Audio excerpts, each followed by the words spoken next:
Good morning, students. Welcome on this online education platform of Saraswati Vidya Vihar Badikui. Today we are going to discuss on topic advertisement. पिछले video में मैंने आपको advertisement के बारे में कुछ संक्षिप्त जानकारी दी थी बेटे। उससे पहले अपना नोटिस हो गया, शॉर्ट कंपोजिशन का टॉपिक चल रहा है। ये टॉपिक है क्लास 12th इंग्लिश कंपल्सरी। ठीक है बेटा, टॉपिक है अपना एडवर्टाइजमेंट। एडवर्टाइजमेंट पढ़ रहे हैं अपन।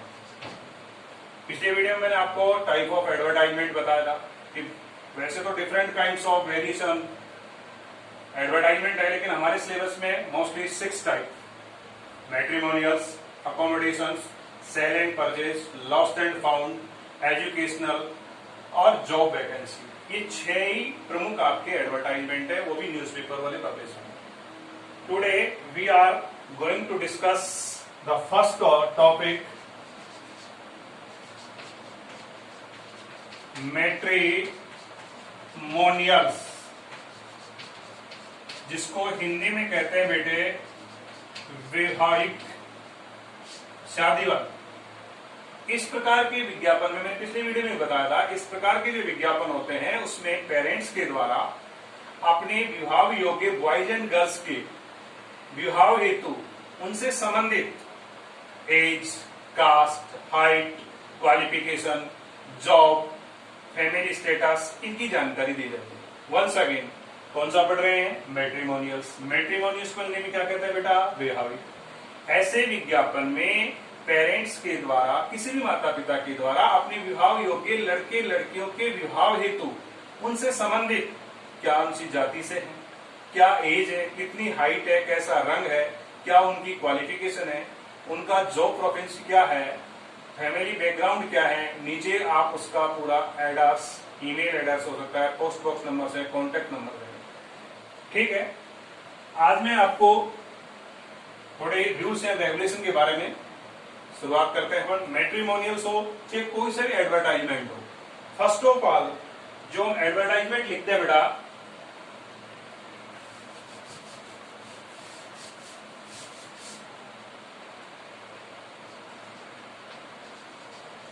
रूल्स, सावधानी कुछ सुनना है और लिख लेना अपनी नोटबुक में। इन advertisement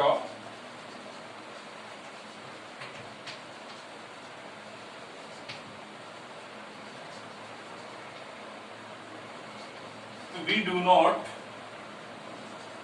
use any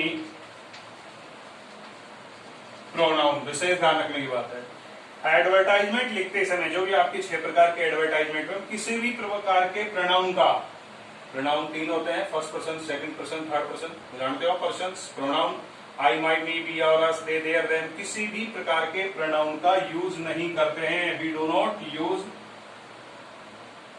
in pronoun. In advertisement we don't use pronoun. किसी भी यूज प्रोनाउन ही नहीं, डोंट यूज प्रोनाउन, प्रोनाउन का यूज नहीं करते हैं। जब प्रोनाउन नहीं आएगा बेटा तो second rules, in advertisement we do not use any helping verb. दोनों रूल्स याद रखना है। एडवर्टाइजमेंट लिखते समय हम किसी भी प्रोनाउन का यूज नहीं करते हैं। जब प्रोनाउन नहीं आएगा, आपको पता है किसका यूज नहीं करेंगे आप? हेल्पिंग वर्ब का, इजार एवं वाजवर का प्रयोग नहीं होगा। याद रहेगा, कोई ज्यादा रूल्स नहीं है। थर्ड्स, इन एडवर्टाइजमेंट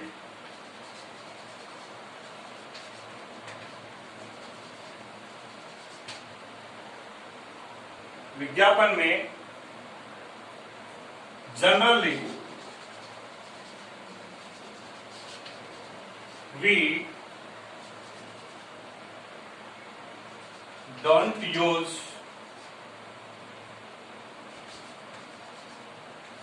फुल स्टॉप, जो अपन वाक्य समाप्त होने पर लगाते हैं, full stop.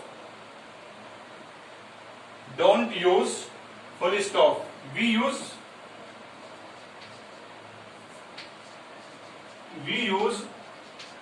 Only commas where we require।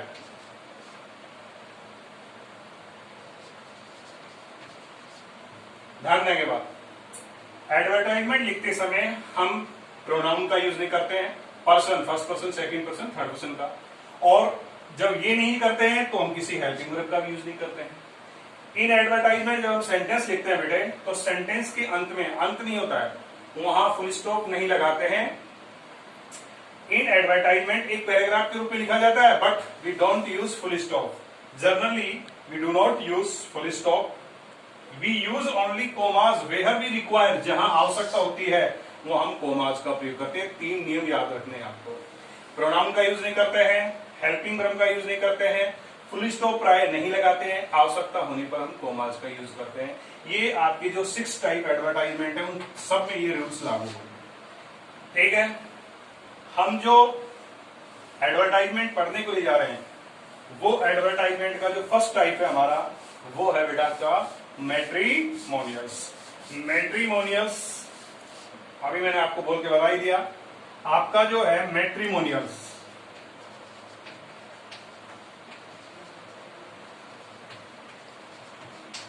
जिसको हिंदी में कहते हैं वैवाहिक,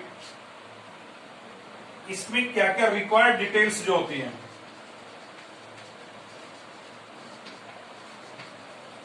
वैसे तो मैंने आपको बोल के बता दिया। और देखो यार, रिक्वायर्ड डिटेल क्या क्या, सबसे पहले ये ध्यान रखना है, जिस भी एडवर्टाइजमेंट को आप लिखने जा रहे हैं उसकी सबसे प्रमुख आवश्यक चीज है उसकी हेडिंग। मैट्रिमोनियल्स जो आप लिखेंगे, इसकी पहली थिंग है आपकी हेडिंग। क्या बेटा? हेडिंग।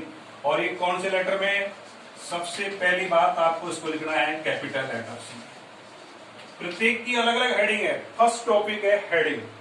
हेडिंग किसमें लिखनी है? कैपिटल लेटर्स में। अगर आपका मैट्रिमोनियल से है तो इसकी 2 ही हेडिंग है। पहली हेडिंग है वांटेड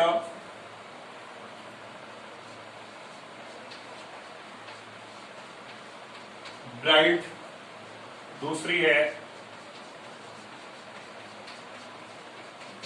वांटेड ब्राइड ग्रूम। देखो, ब्राइड यानी दुल्हन, वधू चाहिए, वर चाहिए। और मैंने कहा इसकी डिटेल स्टडी को अगर आप समझना चाहते हैं, कोई खास रूल्स नहीं, मैंने अभी आपको ऊपर 3 रूल बताए थे, तो आप डेली जो अखबार आता है आपका, उसका संडे का अखबार देखना, चाहे वो पत्रिका हो या भास्कर, उसमें इसकी डिटेल स्टडी है। हिंदी में भी है, इंग्लिश में भी है, आपको बहुत कुछ सीखने को मिलेगा। मैट्रिमोनियल्स किसी भी एडवर्टाइजमेंट में सबसे पहली चीज क्या होती है बेटा? हेडिंग। मैट्रिमोनियल्स की हेडिंग कितनी है? 2।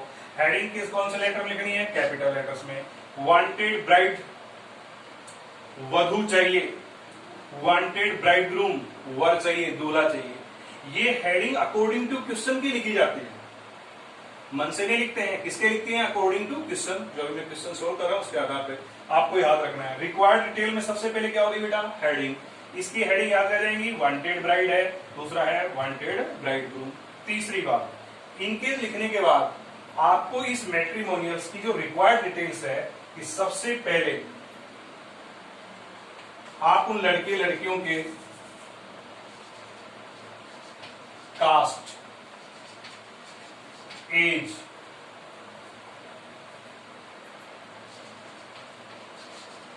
हाइट, कॉम्प्लेक्शन, एक एक चीज को समझो। उनकी जाति क्या है, उनकी आयु की, उनकी हाइट कितनी है, रंग कैसा है। कॉम्प्लेक्शन यानी रंग, जैसे लड़कियों के लिए ब्यूटीफुल, लड़कों के लिए हैंडसम का यूज करते हैं कॉम्प्लेक्शन, ठीक है। फिर आप उनकी बताइए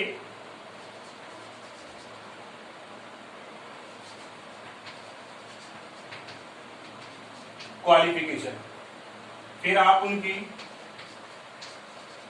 जॉब डिटेल्स, क्या जॉब करते हैं, क्या क्वालिफिकेशन है, हाइट होगी, कॉम्प्लेक्शन होगा, फैमिली स्टेटस,